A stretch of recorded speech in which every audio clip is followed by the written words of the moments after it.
I'm Pastor Jake, and we're in this prophet series, and we're talking about the prophets of the judges. And these were the judges of Israel before King David and after Moses.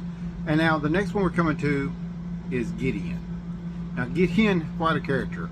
You know, God comes to him and tells him, hey, I want you to do me a favor. I want you to tear down Baal's statue, and I want you to burn all his woods and stuff up, or cut it down.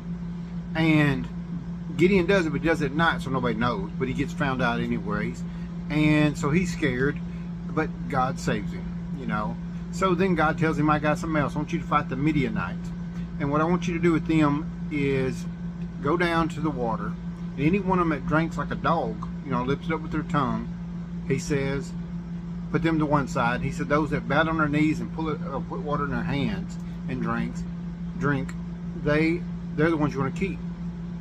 But the first thing is, Gideon don't just do it like God wants to do it, because the first thing he wants to do is say, okay, God, if you're telling me to do this, then what I'm going to do is I'm going to take this fleece, which was it was the skin of a sheep. I'm going to throw it on the ground, and if it gets wet on just the fleece and the ground around is dry, then I know you're telling me this. Well, the next morning he wakes up, the fleece is wet and the ground's dry. He don't just stop there. He goes and does it again. He says, okay, this time, God, if it's you telling me this, I want the fleece on the ground to be dry and the ground around it wet. Well, the next morning he wakes up, and that's what happens. It's just this whole thing with Gideon.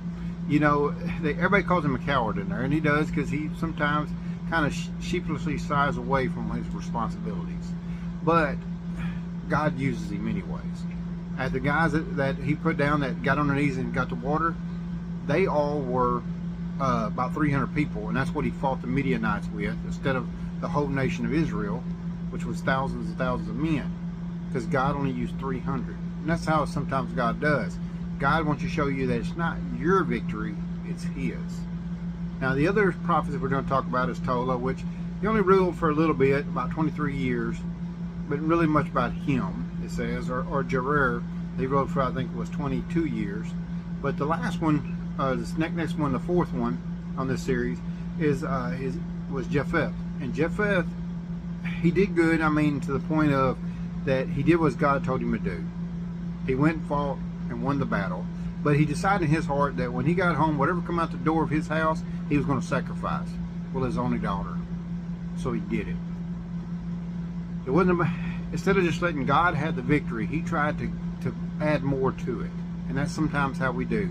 We just need to quit adding more and just do as God says.